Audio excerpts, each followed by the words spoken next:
Ancient Rome is probably the coolest of all the ancient civilizations, and if you're anything like me, you probably think about it at least once a day. In this video, we're going to cover the entire ancient Roman iceberg. We'll start with the surface level stuff like the conquests of Augustus and Julius Caesar, and we'll make our way down to the depths with disturbing things like Tiberius's little fishes. Let me tell you in advance, that one's pretty rough. Let's get into it right now. By the way, iceberg credits to you/Roman Pancakes 420 on Reddit. Couldn't have done it without you. We're going to start out with Latin, which was the main language for the Roman people. As we all know, it's basically a dead language now, but it served as the basis for the Romance languages, that being Italian, French, Spanish, Portuguese, and Romanian. It originated from the people that lived along the Tiber River that would eventually go and settle Rome. It spread throughout Europe, the Mediterranean, and the entire Roman Empire, so that's why it inspired those 5 other languages. Even though there's no more native speakers of Latin, the Roman Catholic Church uses it in a bunch of different contexts still to this day, as well as governments and organizations use it for like mottos and stuff. For example, several branches of the American military use it, like the Marines use Semper Fidelis, which means always faithful, as their motto. I won't ramble anymore about Latin, that's pretty surface level. Augustus served as the first emperor of the Roman Empire from the years 27 BC to 14 AD. He was born as Gaius Octavius, and he was actually the great nephew of Julius Caesar, who we'll talk about next. Augustus followed in Julius Caesar's footsteps in Roman politics. By the age of 17, Octavian was following Caesar, who was actually the dictator of the Roman Republic, but not an actual emperor, in his conquests to like Africa and Spain. So basically he was learning everything that Caesar was doing, but he didn't actually do anything yet. Now Julius Caesar was executed in 44 BC, but before he died he named Octavian his heir, which was kind of messed up because he had other kids, but anyway. Octavian became the new Caesar, and he was tasked with avenging his great uncle's death. He formed the second triumvirate with Mark Antony and Marcus Lepidus, and they would go on to beat the assassins of Julius Caesar, who were Brutus and Cassius, in the battles at Philippi. After that, the second triumvirate split up and all their lands were divided and stuff like that, and it didn't end well for some of them. Octavian was granted Italy, while Mark Antony got the East, and Marcus Lepidus was basically just pushed off to the side over there. Now Mark Antony getting the East is really important because he would go on to marry Cleopatra of Egypt. So now Octavian obviously is going to want all the power for himself, so like I said, he pushes Marcus Lepidus off to the side, exiles him, and then he comes for Mark Antony. He sails east towards Egypt, he defeats Mark Antony and Cleopatra's forces in the Battle of Actium, and he forces Mark Antony and Cleopatra to take their own lives. Well, he may or may not have forced them to do this, but they felt like they were forced to do this, but anyway. Now Octavian supposedly let these two be buried together, but nobody's ever found the tomb, so there's that. Octavian's ambition was just monstrous. After conquering basically everything, he manipulated the Roman Senate into making him the commander-in-chief for life, aka the dictator or the emperor. In 27 BC, he changed his title to Caesar Augustus, which is what we know him as today. He died in 14 AD, either to old age and illness or to poisoning by the way of fresh figs, which we really don't know which one it was. But anyway, he was succeeded by his stepson Tiberius. Tiberius was his stepson by his last wife Livius, and he got the role due to the unfortunate passing of Augustus's 2 grandsons. Just real quick, thanks a ton for watching. You have no idea how much it means to me. If you're enjoying this video, go ahead and hit that subscribe button. It helps me out a lot. And now, let's get back into it. Julius Caesar was the man who started it all. Despite not being an actual emperor himself, he laid all the groundwork for Augustus to come in and begin the Roman Empire. Caesar was born in 100 BC, and he lived until the Ides of March, or March 15th of 44 BC. He began his political career early in life, starting as like a praetor and then working his way up to a consul. He formed the powerful political alliance, the first triumvirate, with Pompey and Crassus, and they would go on to achieve like tons of stuff politically and militarily. Is militarily a word? Militaristically, anyway. Now while he was a consul, Caesar led the Golic Wars, which basically gave him all of the Gaul's territory because he conquered it. The Gaul territory was basically like France, Germany, and Belgium, parts of all of them anyway. During this campaign, he wrote his commentaries, which would go on to be like great propaganda for him later on. These wars gave him tons of military accolades, also which he would use later on as kind of propaganda and for his reputation whenever he was trying to take over. He then fought a civil war against his own buddy Pompey, who had teamed up with a bunch of the Roman Senate to fight off Caesar's forces. Now Pompey held Rome, while Caesar held a bunch of North Italy and the Gaul area, and Caesar gathered his army and started marching down to Rome. He marched down there and scared Pompey and his forces off to the island of Crete, and then they would chase him there too. Pompey then fled to Alexandria, Egypt, where he thought he would be safe, but he actually was just executed on the spot, basically, by the pharaoh of the time. Caesar was already chasing him to Alexandria, so he decided to just stay there for a while. And let me tell you, he was up to no good. He decided to meet Cleopatra, help her win a civil war against her own brother,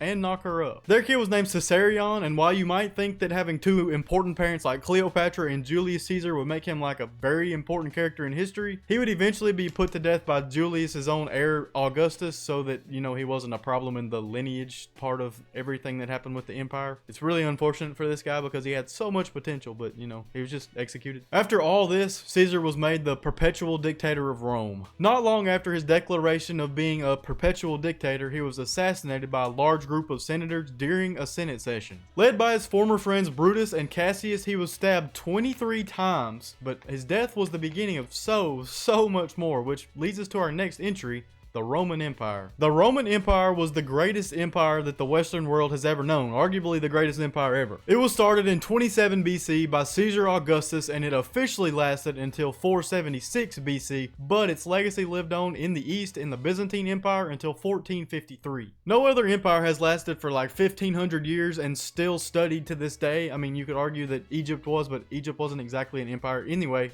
Rome was amazing. Rome held a massive amount of territory for an empire at the time. It held the majority of Europe, it held much of Asia, North Africa, the Greek islands, and just everything in the Mediterranean. If you look at it on a map, the land area is actually kind of similar to the land area of the current USA empire, if you would call this an empire, so make of that what you will. Anyway, the first 2 centuries of the Roman Empire were known as Pax Romana, or Roman peace. It held great amounts of land, and it generally wasn't involved in too many military campaigns outside of the normal conquering stuff. Now, times were rocky after that due to infighting like civil wars and barbarian attacks and incompetent emperors and the likes of all that. Constantine came to power in 312 AD, and he shook things up. He showed unprecedented amounts of acceptance for Christians because he himself was one, and he actually moved the capital of Rome to Constantinople. He still didn't save the empire from its eventual demise though. The Western Roman Empire was weakened for many reasons, but that includes the moving of the capital from Rome to Constantinople, so eventually the western and eastern parts of the Roman Empire would split in 395. In 476, after being sacked by a group of Germanic barbarians, the western half of the Roman Empire officially fell for the last time. The Western Roman Empire was dead. The eastern part of the empire, also known as the Byzantine Empire, would hold until 1453, whenever Constantinople was taken by the Ottoman Empire, and that would officially end the Roman Empire in its entirety. Next up, we have the Emperors of Rome. There were about 70 emperors just until the time whenever like the western half died, so 476. 70 over that many years is a lot. The first actual emperor, as we know, was Augustus, who was followed by Tiberius, and then Claudius, and then Nero, who was said to have fiddled while Rome burned. In all actuality, the fiddle didn't exist at this time, but he did play the lyre.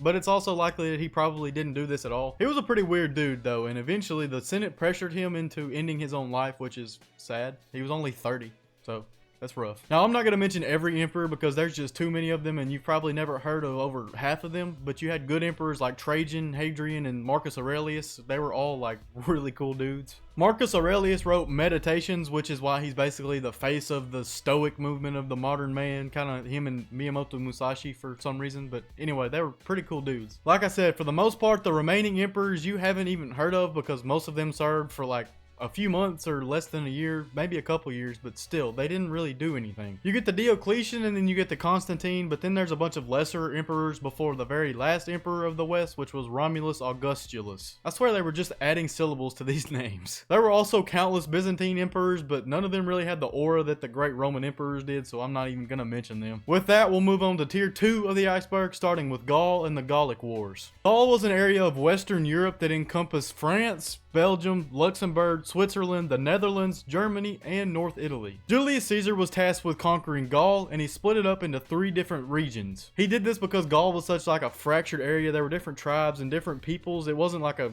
state, it wasn't a country, anything like Rome was. Now, because it was composed of so many different Celtic tribes, he was able to like turn some of them against each other, and it was pretty easy for him to conquer actually. He began this conquest in 58 BC, and like I said, he was able to turn some of these tribes against each other and help him conquer the others. With this help, he gained the entire region for the Roman government. It's estimated that over 1 million Gauls died during these wars, and another 1 million became slaves. Gaul remained under Roman control until 260 AD, whenever they broke off to become the Golic Empire for like 13 years. The Golic Empire basically broke off because Rome was going through so many different things at that time that they weren't able to give the proper support to Gaul, so Gaul wanted to bring all of its government under one house and protect it from like invading tribes. Rome was going through what we know as the 3rd century century crisis, which we'll talk about in a little bit, but it was pretty bad for Rome, so Gaul did this until they were eventually conquered and taken back under them by Aurelion. Hispania was the Roman name for the Iberian Peninsula, which now makes up like Spain and Portugal. In 218 BC, the Romans invaded the Iberian Peninsula and they used it as a sort of training grounds. They tested tactics and they trained generals against the natives of the area. In 29 BC, Augustus began a conquest of the area that became known as the Cantabrian Wars. He invaded northwestern Spain and he continued conquering for 10 years until he gained the entire Iberian Peninsula. Hispania remained under Roman control until the year 406, whenever Germanic tribes started making their way down to conquer the peninsula. Like the rest of the Western Roman Empire, these tribes would eventually take over Hispania. So since we're talking about the Germanic tribes, we got to talk about Germania next, right? Germania was an area in north central Europe in which these Germanic tribes originated. It covers the modern areas of Germany, Poland, the Czech Republic, Slovakia, Hungary, and Austria. This area was never conquered by the Roman Empire, and its people contributed to the fall of it. Now, Augustus did conquer parts of Germania, but the Battle of Tettoberg Forest drove the Romans back to their side of the Rhine River where they would stay. This set the Rhine River as the Germania-Roman border, and it would stay that way until like the 4th century, whenever the Germanic tribes started making their way down to conquer the Western Roman Empire.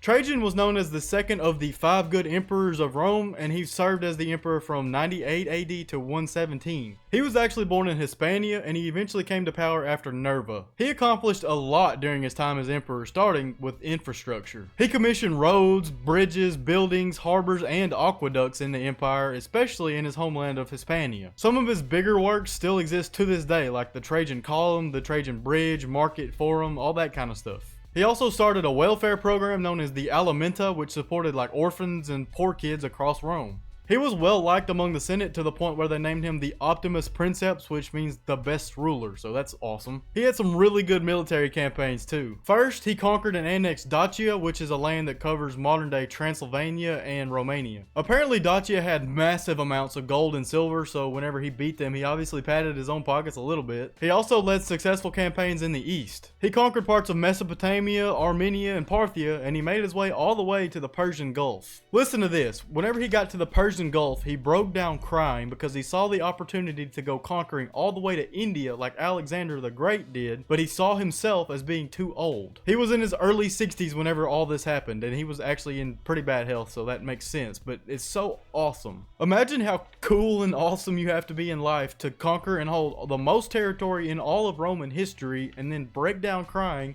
because you can't get more. Yep, I'm sold. Trajan's probably my new favorite Roman emperor, and it's not even close. The sack of Rome could refer to about 6 different times that the city was taken, but I'm going to talk about the main one that happened on August 24th of 410. Alright, to understand everything, we got to go all the way back to 286 AD. Diocletian was the emperor, and he moved the administrative seat of the empire from Rome to a different set of cities. He did this in part due to the crisis of the 3rd century. This crisis began in 235, and it lasted until about 284 when Diocletian came to power and started solving the problems as best he could. This crisis was a perfect storm of barbarian invasions, infighting and civil wars, and the economic crises that came with these other crises. Diocletian restructured the government and the military to try to solve some of these issues, and it actually worked, and it held out until the late 4th century whenever these barbarian tribes started back up. In the late 4th century, the Huns drove the Goths out of their lands, and the Goths were driven into Rome. They attacked with great fervor, but in the year 382, the Emperor Theodosius signed a peace treaty with the Visigoths. In 395, after Theodosius died, the Visigoths, led by King Alaric, decided that their peace treaty was over because he was dead. A bunch of political maneuvering and skirmishes later, the Visigoths made their way through Italy and to Rome, and they besieged the city twice before they actually sacked it. This sack was actually prompted by an attempt on the Visigoth leader Alaric's life. Alaric sat in a position waiting on Honorius, who was the ruler of Rome at the time, to meet him for like peace negotiations. A small group of Roman soldiers ambushed the Visigoths and tried to kill Alaric, but they failed. Alaric was seethingly mad at this, so he took his troops down to Rome and he sacked the city. They pillaged and plundered for 3 days straight. Alaric took Honorius' sister hostage, and though he would soon die after this, his victory was a sign of things to come for Rome. The empire was falling apart, and everyone knew it. A man named Saint Jerome said it best: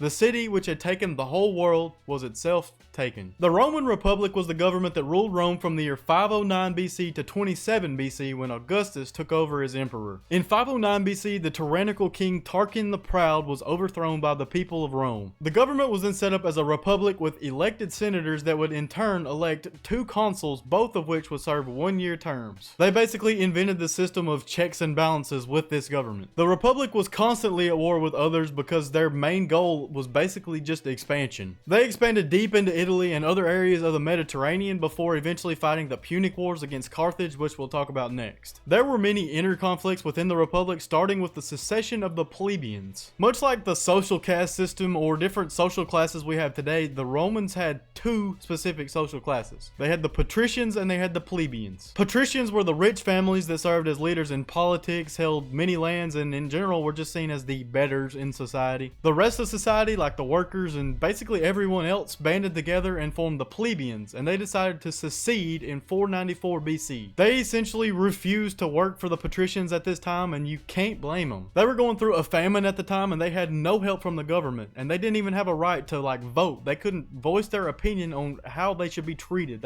It was awful. As a result of their secession, they were granted a voice in the government known as the Tribune of the Plebs. They actually had enough power to veto decisions made by the Senate and the consuls, and the ability to bring forth legislation to the magistrate. This was revolutionary. You can think of these branches of the government as similar but different to the House of Representatives, Senate, and the office of the President that we have in the USA today. The Tribune, the Senate, and the consuls were very similar to that. Although today our bodies of government are not separated by social class, they're just kind of elected officials, but anyway. There were more inner conflicts like Sulla's civil war and Spartacus's slave revolt, but none of those really compare to whenever Julius Caesar decided to take over the government. He chased Pompey off the continent and basically forced the Senate to declare him dictator. And then he himself was offed and Octavian took over and became the literal emperor and started the legendary Roman Empire, so there's that. Rest in peace Republic, because one man holding the power is always the answer to everything, right? Carthage and the Punic Wars. Carthage was a city in North Africa that developed from a Phoenician colony in what is now known as Tunisia. It began in around 814 BC and it very quickly grew a large naval and trading presence in the Mediterranean. They were a natural enemy of Rome. The Punic Empire held North Africa, parts of the Iberian Peninsula, and a lot of the islands in the Mediterranean, which were all lands that Rome would eventually want to have, so they were a natural enemy. The Punic Wars were fought between the 2 empires for control of these lands. The first Punic War began in 264 BC when the Romans first attempted to take the island of Sicily. They teamed up with the people of Syracuse to besiege the Carthaginian base at the city of Acragas. They held the city and took another island, Corsica. The Romans also had to build their first real naval fleet because Carthage's was the best in the world at the time. Their navies clashed and went back and forth, but eventually Rome won. They took Sicily from Carthage and they forced Carthage to pay a ton of money, but after that all was good for about 20 years. In 218 BC, the Second Punic War began. Carthage had begun to expand its territory on the Iberian Peninsula to recover from the loss of Sicily and all that money they lost in the first war. The madman Hannibal Barca started attacking Roman allies and Rome responded. Hannibal began his insane trek across the Alps with 37 war elephants and 50,000 men, and he eventually invaded Italy. He showed up at the perfect time too, because right about then, the Romans were planning an invasion of the North African Carthage territory. Now, Hannibal won lots of major battles in Italy. He began recruiting local people that were disillusioned with the Roman government to fight alongside him and his men. Romans were at the bottom of the barrel because they were forced to recruit their own slaves and criminals to fight in this war. Hannibal continued taking Italian territory, but Carthage overextended. His brother led another Alps crossing march to support Hannibal in Italy, but about that time, Rome decided to invade the Carthage homeland. Hannibal had to pull out of Italy and go home to help on that front. The Romans had kind of a split attack going on at this time. They were attacking in North Africa, but they also started taking the Iberian Peninsula, and they basically completely took that place from the Carthaginians. Scipio launches another offensive in North Africa, and he eventually beats Hannibal in battle. Hannibal lived, but Carthage lost badly. They were forced to pay indemnities out over the next 50 years. They could no longer train war elephants. Their navy was reduced to 10 ships.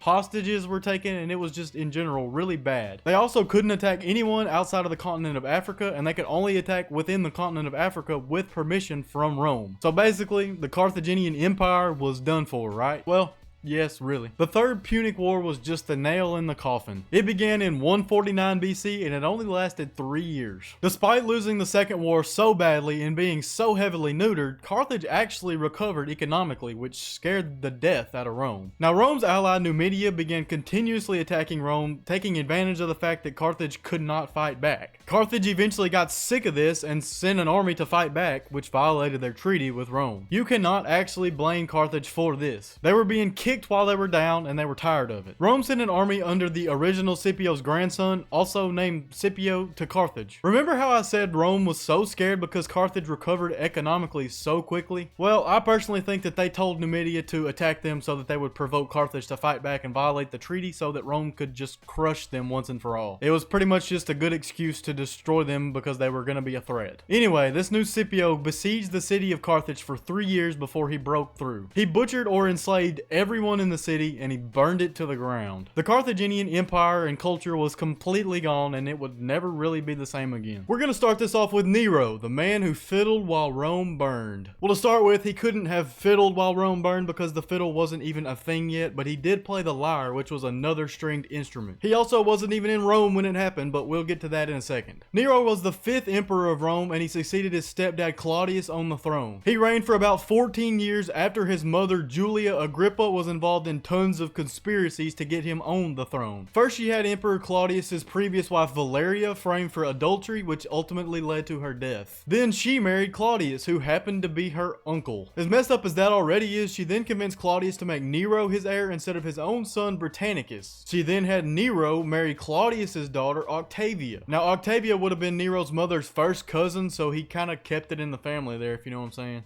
After all this political maneuvering, Julia then poisoned Claudius and made Nero the emperor at only 16 years old. She's basically the real-life Cersei Lannister. Anyway, Nero started out as a timid and seemingly caring emperor. He hated signing death orders, he gave power back to the Senate, and he even lowered taxes, which Lord knows we could use some of that today. He was very interested in music and he saw himself as a performance artist. He played the lyre and he sang, but people said he wasn't that good. Pretty soon Nero started going downhill in general. He decided to have his overbearing, crazy mother put to death, which honestly, after all she did, that's not the worst outcome she could have asked for. Like, there's way worse she deserved. Next, he had his cousin wife Octavia murdered so he could marry the woman that he actually loved. This didn't end well either though. His pregnant now wife had their first child, but it died soon after birth. She got pregnant again, but then her and Nero got into a fight in which he kicked her in the stomach and killed both her and the unborn baby. After this, Nero's brutality began to show itself in its entirety. There were several major uprisings against him, all of which failed. There was his persecution of Christians. There were many other points of contention during his reign, but all of that came to a head during the Great Fire of Rome of 64. This fire saw 10 of Rome's 14 districts completely destroyed or greatly damaged. It saw hundreds of dead citizens, and it saw the blame placed squarely on the feet of Nero, who was rumored to have started the fire. To be specific, it said that he started the fire and fiddled while Rome burned, which I already said could not have happened because he was not even in Rome. He was in Actium, which is 35 miles away. His actions after the fire fueled the rumors that he started the fire because he used the destroyed districts of Rome to build his golden palace in. And let me tell you, this thing was massive. Basically, they claimed that he burned the city to clear space for this massive golden house. Now, while this probably wasn't true, he started blaming Christians for the fire just so he could shift the blame off of him, and that's when he really started persecuting them. His tenure started going downhill fast, and it's actually after the fire that he was said to have kicked his wife and child and killed them both. After this, he commits another atrocity. He takes a young boy that looks like his dead wife, castrates him, and marries him. Now, you know what that implies as well as I do, and it's just gross.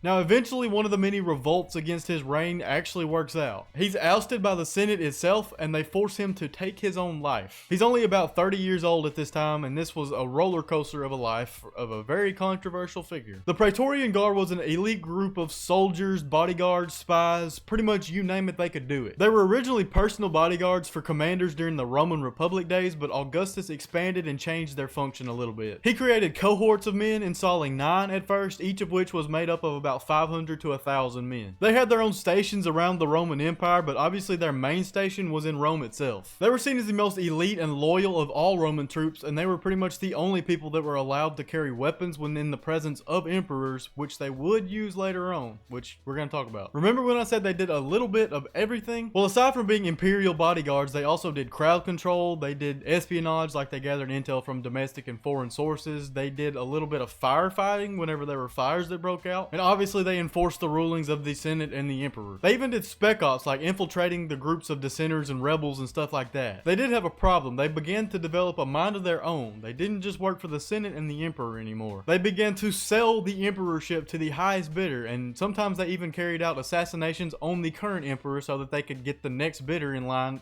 on the throne, whatever. One time they literally assassinated an emperor and put him on the throne, but then they assassinated him because he didn't pay up like he was supposed to. I'm not gonna name any names, but there's a certain group in the USA that acts a lot like this. CIA, oh, I don't know what that was. They would eventually be disbanded by Constantine the Great because they disbanded a loser for the throne and basically lost. But anyway, at that point in time, it was probably a good thing. They had simply grown too corrupt, although you could even argue that they were created to do such things that they did. But anyway, that's aside the point. Roman triumphs were basically huge parades that were held in Rome for generals that won great battles. They started all the way back in the days of the Republic. The Senate would throw these massive processions for generals that they felt deserved them. They would get robes and wreaths, they would parade around the city and show everybody all the spoils of war. A lot of the time they would even parade around the losers of the battles that they just won. Like they would take them captive, have them walking around in chains, and just walk through the city in shame. Really bad. They would have feasts and they would have skits, like they would have actors act out battles from the war that they just fought. Honestly, the best modern day equivalent to this that I can think of is like a Super Bowl parade in the city of the team that won. Well, either that or Mardi Gras in Louisiana, because that gets wild. But anyway, everybody just gets together and celebrates. During the imperial days, these triumphs were only held for emperors rather than all the generals of the empire. Oh yeah, I didn't mention ovations. A triumph is up here and an ovation is one step down in like the level of celebration. They were lesser celebrations for lesser victories, but nonetheless, they were still cool. They were still just parties. The Battle of Tettoberg Forest is one of the most important battles in all of Roman history. It was a battle between Roman legions under Augustus and a coalition of Germanic people under Arminius, and it took place in 9 AD. This was the battle that separated Germania from Roman territory forever, and it was a major failure on the Romans' part. Alright, some background here. The Germanic general Arminius was raised in Rome, and he received a Roman education and military training. He worked his way up in the Roman military until he served under General Varus against the Germanic people of this area. Under Varus, he served as kind of like a messenger or a liaison to the Germanic people because he spoke their languages, he was from that culture, stuff like that. As such, he was able to organize a coalition of these Germanic people to stand against Rome and organize an ambush. As summer wound down and the Romans began to move back toward their winter camps, Arminius told the leader Varus that there was a rebellion somewhere along an alternate path back to those winter camps. Varus diverted his military from the main path to go squash that rebellion on the way home, and that was where he was ambushed by this coalition of Germanic people led by his own general Arminius. The Romans camped for the rest of the day after suffering huge losses, and then they started marching back at night. They marched directly into another German trap. The Romans lost between 15 and 20,000 troops, and their leader Varus took his own life. After this, the Germanic tribes wiped out every single Roman settlement or institution, anything west of the Rhine River. That part of Germania would never be taken by the Romans. This battle let the world know that despite all their greatness, the Romans were mortal. Arminius went on to be a Germanic folk legend.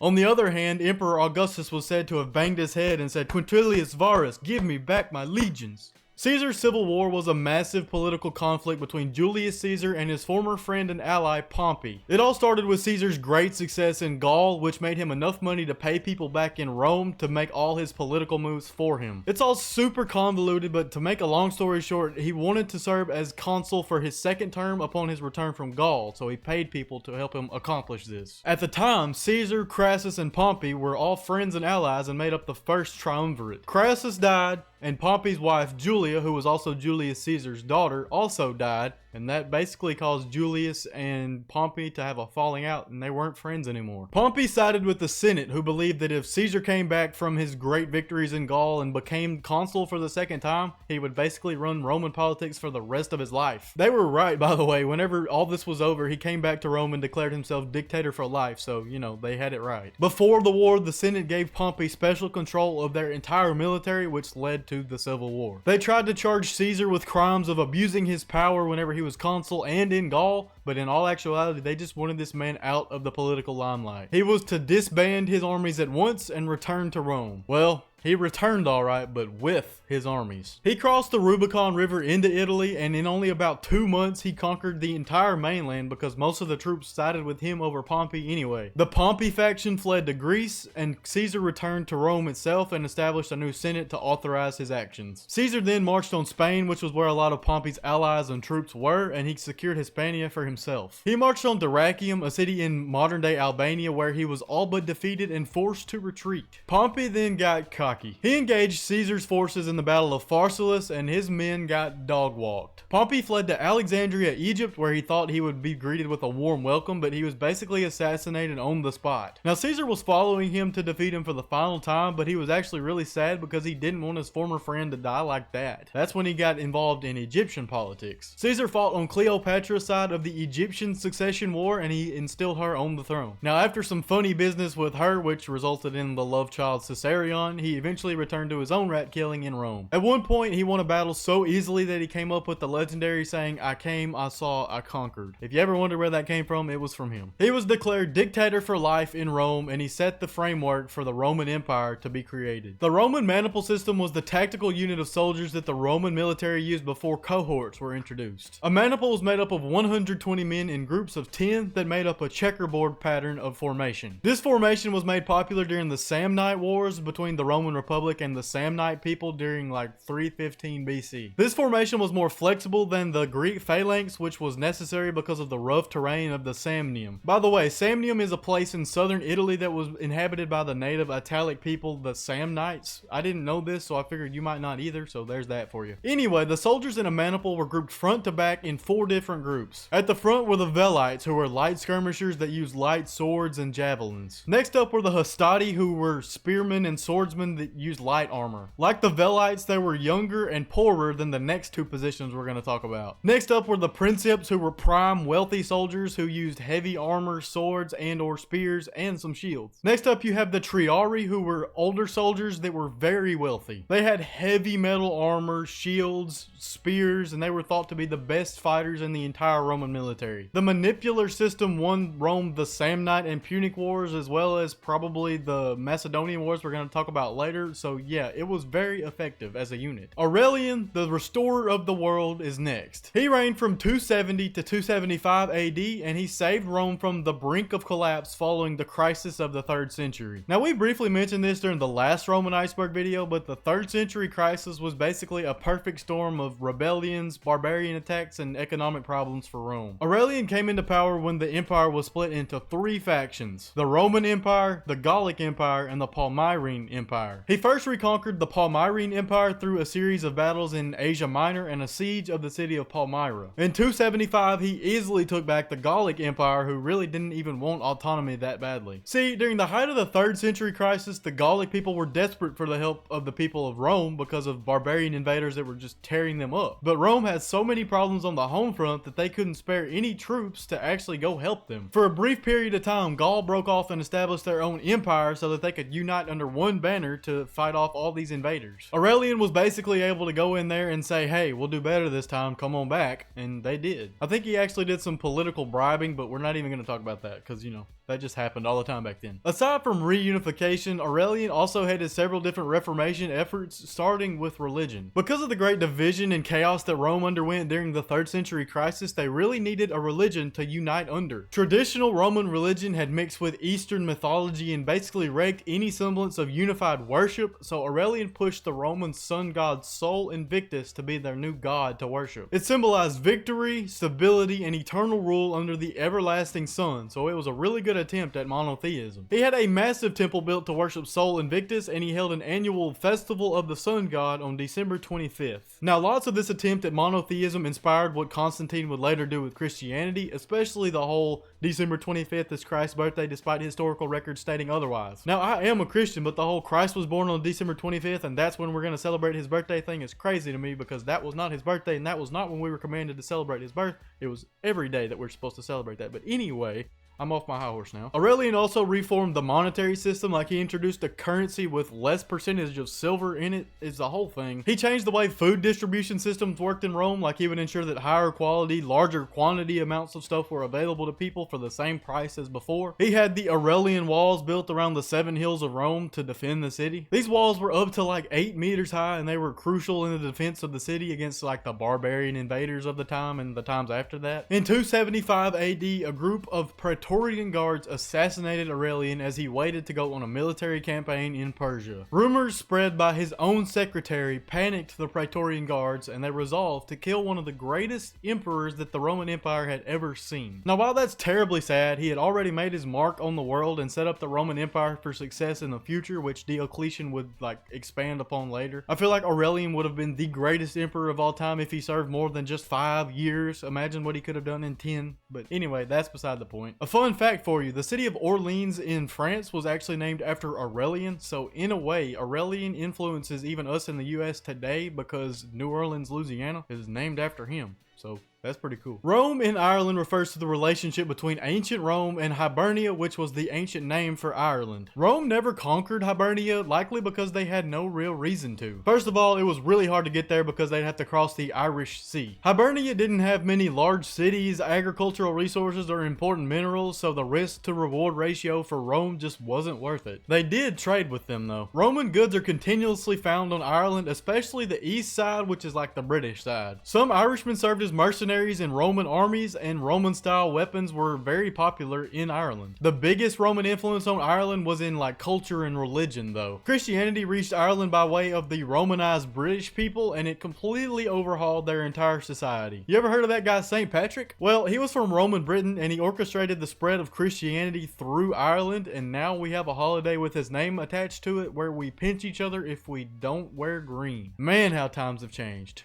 Legio Gemina means the twin legion in Latin, and it refers to the merging of 2 Roman legions after heavy casualties or reorganizations. An example of a Legio Gemina is the Legio 13 that served under Julius Caesar. This legion would cross the Rubicon with Caesar and carry out his orders through the entire civil war. Later on, it was reestablished under Octavian using the remnants of Caesar's Legio 13 and another legion, and it would become the Legio 13 Gemina. It was one of the most elite units in all of Rome, and it would remain that way basically until Rome's demise. Unlike other Roman legions that were symbolized by a bull or something like that, the 13th was symbolized by a lion, which was just aura. There was also a Legio 14 Gemina or twinned 14th Legion, but they just weren't as cool as the 13th. The Macedonian Wars were a series of 4 wars fought between the Roman Republic and Macedonia over territory in the Greek world. To start off with, the Romans had already defeated Carthage in the First Punic War, and they turned their sights on more territory in the Mediterranean. Macedonia held lots of territory in the eastern part of the Mediterranean thanks to the conquest of Alexander the Great, and in 214 BC, these powers clashed. Philip V of Macedon allied himself with Hannibal against Rome in the Second Punic War. Rome was fully tied up with Carthage, so while Macedonia was invading the Balkans, the Romans had to seek allies in the Greek world to stand against them. As Roman allies attacked Macedonian territories, Philip was forced to concentrate his efforts in Greece. Eventually, the Treaty of Phoenice was signed and peace was temporarily established. Just 5 years later, Philip V started attacking Rome-allied Greek territories, and Rome told him to stop or there'd be war. He didn't stop because he didn't believe Rome was all that they were cracked up to be military wise, because just 5 years ago they'd easily fought them to a standstill. Rome declared war, a lot of battles and invasions were traded, and Philip was greatly defeated in the Battle of Cynocephalae. This battle was a defining moment in warfare history because it showed the superiority of the Roman legion to the Greek phalanx. Anyway, Philip was forced to sign the Treaty of Tempea, which basically said that Macedonia had to relinquish all Greek and other territories that they held, which must have been humiliating. They had to stay within their own borders now, and this is the the empire that Alexander the Great once conquered the world with. On the other hand, Rome also relinquished their Greek territories and let the Greeks be because they wanted to be seen as liberators rather than conquerors for now. The peace between the two kingdoms lasted for about 26 years until Philip V died and his son Perseus took over. Perseus began making alliances in Greece and he married into the royal family of the Seleucid Empire, which Rome had just had a war with in between the Second Macedonian War and now. Perseus was ambitious and anti-Rome, and he was looking to conquer Greece once again. Rome felt threatened, so they stepped in, because that's what Rome does. Now, Rome actually struggled against Perseus like a lot at first, but they eventually turned this around. They appointed a new commander, and they landed in the decisive battle of Pydna near Katerini, Greece. Rome only had about 25,000 troops, whereas Macedonia had 40,000, but like I said, the Roman legion was superior to the Greek phalanx. Uneven territories led to broken phalanxes, and the Roman legions that were organized into manipules that we talked about earlier just dominated them. Perseus panicked and fled the battle, which led to the absolute collapse of his forces. Rome routed them and captured Perseus and paraded him around in the following triumph. Macedon as a kingdom was completely dismantled and split into 4 different republics that all had to pay large tributes to Rome. Rome saw that a free Greek world would continue to lead to problems for them, so they basically took over the entire area so as to keep the peace. 18 years later, a man named Andriscus claimed to be the son of Perseus and the rightful ruler of Macedon. He raised an army and he actually fought off Roman troops that were sent to quell his rebellion. Rome acted swiftly now so that Macedon didn't rise again. Andriscus's forces were crushed in a second battle of Pydna. Rome now didn't let Macedonia have any autonomy at all, and they took them in as a province of theirs. In 146 BC, Rome took in the entirety of Greece as their territory now instead of just being the overseers. Macedon would never be the same, which completely ended everything that Alexander the Great ever worked for. Romanus Iunt Domus refers to the Monty Python bit that mocks Roman and Latin stickler rules for grammar and all that kind of stuff. I'm gonna put a link in the description to the actual bit so that you can watch this if you don't know what I'm talking about, but here's kind of what it is. The movie set in ancient Jerusalem during the Roman occupation during like the birth and years of Christ, and the main character Brian is forced to join an anti-Roman rebel group and graffiti on the walls anti-Roman sentiments. He's caught by a Roman centurion writing Romanus Iunt Domus on the walls of Jericho, and this is very, very improper grammar. Instead of arresting him, the centurion gives him a grammar lesson. Brian was trying to write Romans go home, which the centurion tells him would be Romani ite dumun instead of Romanus Iunt Domus or whatever it was. The centurion threatens him to write this out 100 times before sunrise or he'll cut off his nether regions. We're gonna kick this thing off with the Pontis Genocide of Rome, which refers to the systematic massacre of Roman and Latin-speaking people in Asia Minor in 88 BC. Now this genocide was called for by King Mithridates VI of the kingdom of Pontus, which is in modern-day Turkey. Somewhere between 80 and 150,000 people were massacred in what we now know as the Asiatic Vespers. Now obviously there is no justification for an event like this no matter what, but to understand why this genocide was called for, we gotta look at it in a historical context. In around 90 BC, King Mithridates wanted to expand the territory of his kingdom of Pontus. Now there are tons of political movements that happened before this, but long story short, he wanted to expand into the Greece area and also into Asia Minor. He knew that Rome would be a problem, so he made political allies that would stand up to Rome with him. See, Rome had already taken over the Greek world as a result of the Punic and Macedonian Wars, so Pontus knew that he would have to get help from allies within the area to stand up to Rome. At this point, the king thought that it would be a great idea to completely purge the ethnic group of Roman or Italic people in his territory, even though he started this territorial war. In May of 88 BC, the killings started. Territorial leaders and normal people were encouraged to murder their neighbors, and slaves were encouraged to revolt against their Italian masters. The Mithridatic Wars were almost a direct result of this senseless act of violence. To make a long story short, Rome crushed the kingdom of Pontus, annexed all their territories, and King Mithridates took his own life. If anyone deserves this fate,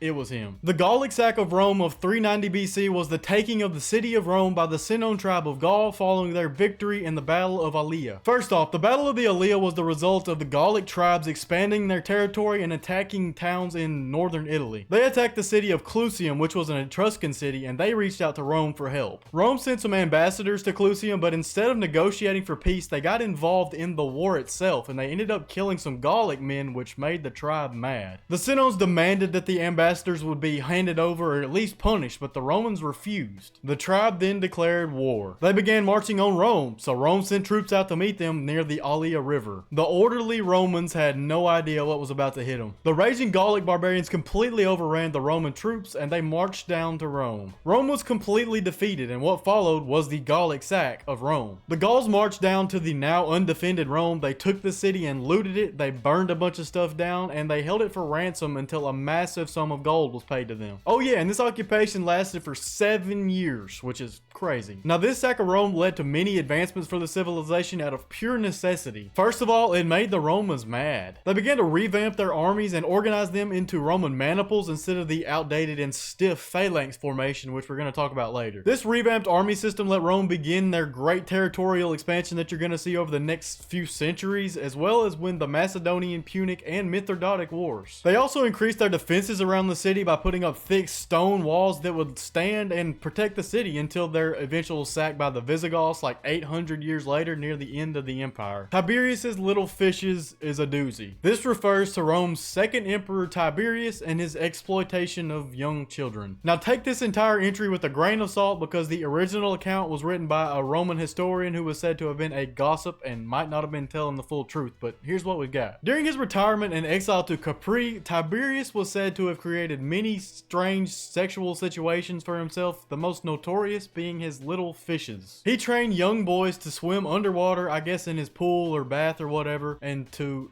tease him with licks and nibbles. This whole thing just hurts me to even talk about. He would also take babies that were not yet weaned from their mothers and feed them, but not from his chest.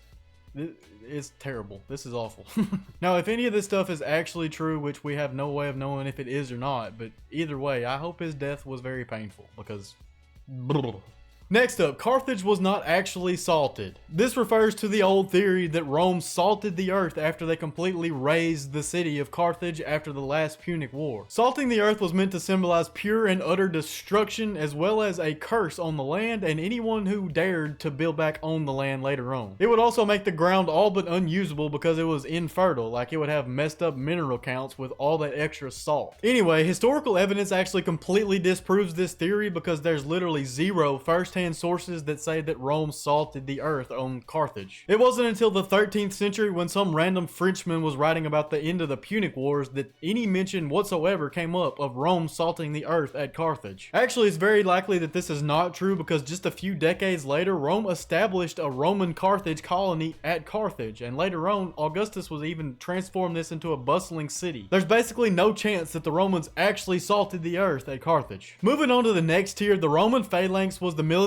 formation that the Romans used before they installed their new manipul system that we mentioned earlier. Early on in Roman military history, the Romans saw the Etruscans and the ancient Greeks and how they fought, and they believed in it because it worked. The entire Hellenistic world of the time used the phalanx, which was made up of heavy infantrymen with spears and shields. They would pack tightly together 8 rows deep and they would march together forming a very tight formation that was basically impenetrable if they were on flat, smooth ground. I'll throw a diagram and a couple pictures on screen now about how a phalanx actually worked, but you can look up a video and you can see how it actually worked, or you can watch the beginning of 300, like the movie. They actually showed a Greek phalanx and how that worked. It's the same concept. Anyway, like I said, on flat ground and against normal opponents, the phalanx was great, but the Romans had to move away from it because they fought on uneven ground and against non-traditional opponents. The Samnite Wars fought in the hill country of Samnium proved these weaknesses to the Romans, and that's when they began installing their manipul system. By the mid-4th century BC, they had basically completely switched over to this new manipul system. The manipul unit won the Romans their next few wars, including the Samnite Wars, the Punic Wars, the Macedonian Wars, which were actually fought against the Macedonian phalanx, so that just proved that the manipul is better, and of course the Mithridatic Wars we talked about earlier. The phalanx was legendary and very useful in its time, but it didn't stand the tests of time like any other warfare unit ever. Unknown Roman technology refers to the many pieces of technology that the ancient Romans used that we simply don't understand today. One example of this is Roman concrete, which used volcanic ash in its composition to make it stronger underwater. which I don't know how that makes sense. This stuff is the main reason that some of their insane monuments like the Pantheon and the aqueducts still stand to this day. Flexible glass is another of these. It's said that there was once a type of glass that could be bent, dented, and molded rather than stay rigid and shatter. Because he feared progress and the devaluing of gold and silver, Emperor Tiberius had the creator of this glass executed and silenced, and the secrets behind flexible glass were lost to us forever. Also, some people think that this was a complete lie, like this whole story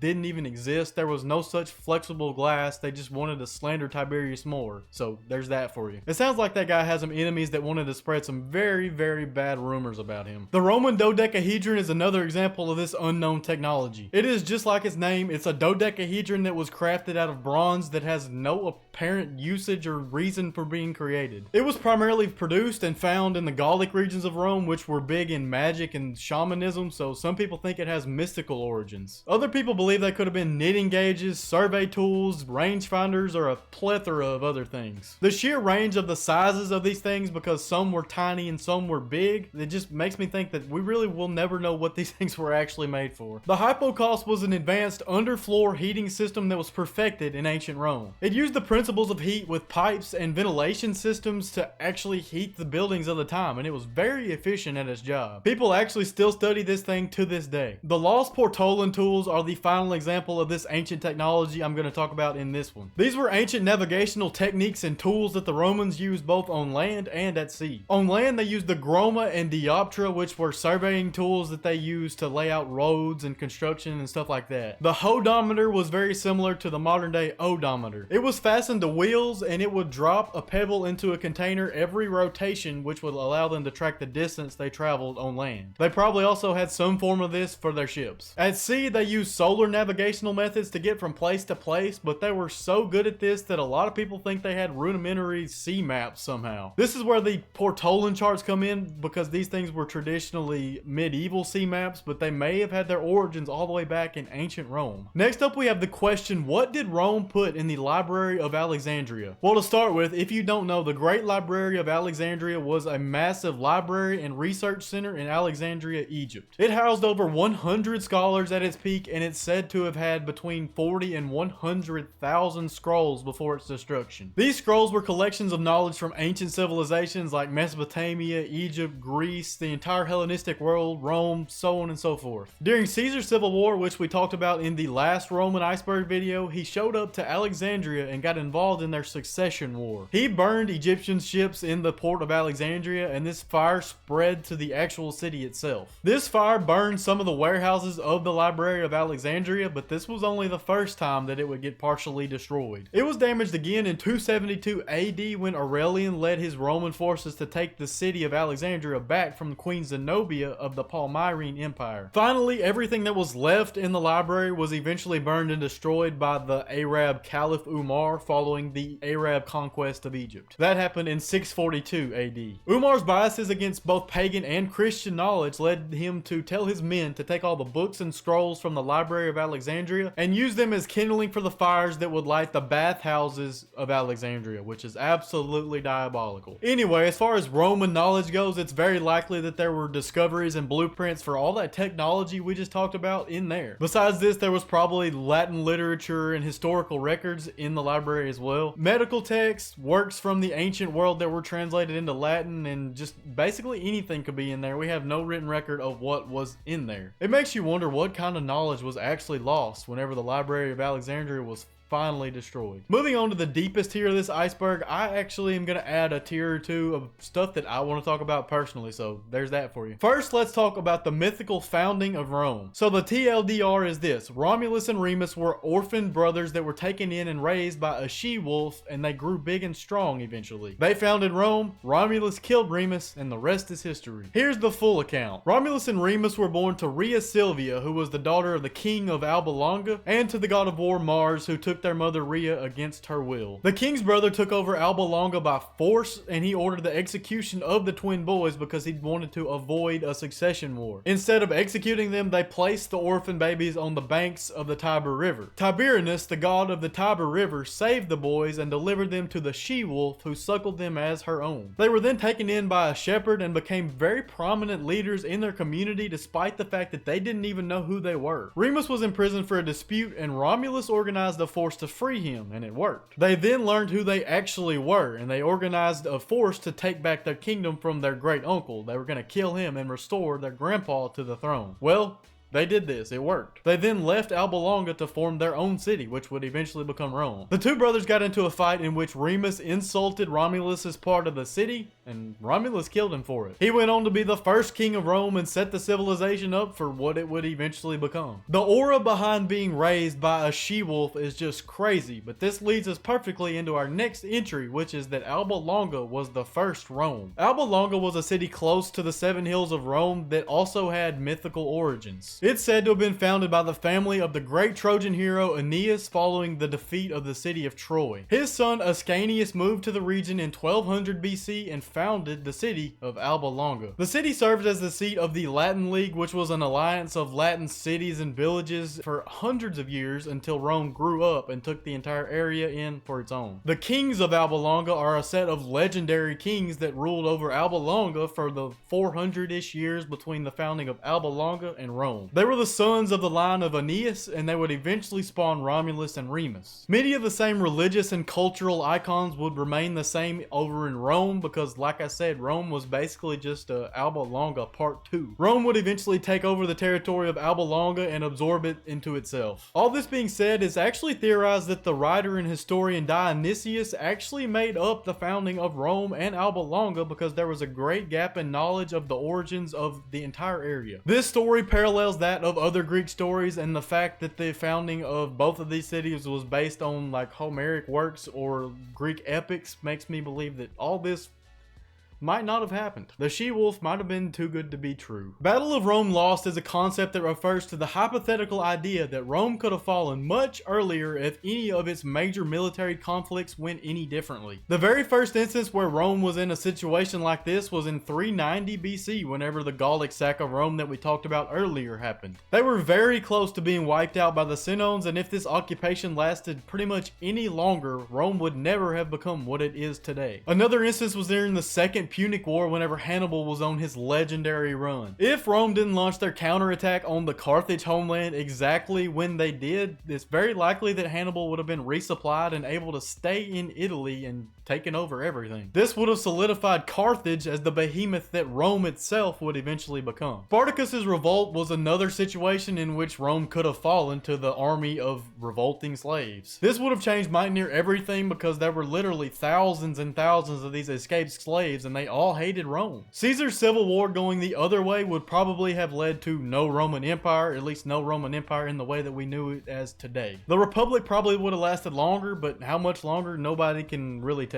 My personal favorite on this list is the Battle of Tettoberg Forest. 3 Roman legions were all but wiped out in this battle, and the Germanic people successfully stood up to Rome. They could have gone further and taken Roman territory even into Italy, but they didn't. They set the Roman-Germanic border as the Rhine River, and that was that for a while. That is until the next entry, the Gothic invasions and the sack of Rome of 410 AD. The Visigoth tribes sacked Rome after partaking in barbarism across Italy for a long time, but they decided not to conquer the city and keep it as their own. If they had decided to conquer the city and take it as their own, there could be a massive Gothic kingdom based in Italy, which would have been just weird, and Rome would have fallen earlier too, so it would have just been a totally different world. Our final entry on the Ancient Roman Iceberg is the question, what if Rome never existed? Well, to start with, language would be totally different. As we know, all the Romance languages, which are Spanish, Portuguese, Italian, French, and Romanian, were all based on Latin, so none of these would exist in their current form if it never existed. English also uses elements of Latin paired with Germanic bases, so literally what I'm saying right now would be totally different. Christianity probably would would not have spread in the way that it did thanks to the efforts of Constantine and the Roman Catholic Church. Us over here in America would probably be worshiping some kind of sun god or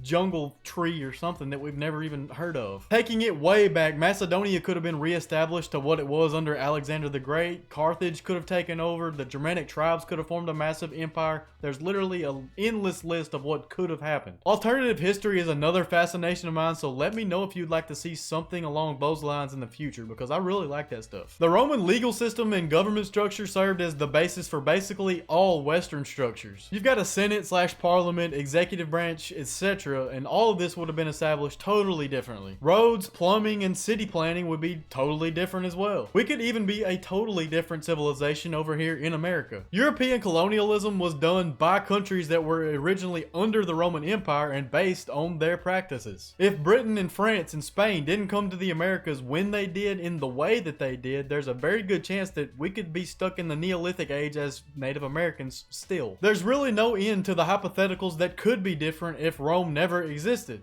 But there is an end to this video. Well, there we have it. The entire Roman iceberg covered. I just want to thank everybody that's watching. Making this kind of content has been an absolute dream come true for me, and I want to continue doing it for the rest of my life if I can. Go watch the Ancient Mysteries of the World Iceberg next. It's going to be linked on screen over here or over here. I can't never get that right. Keep an eye out for the US Unsolved Mysteries Iceberg, which is coming soon. And until next time, peace.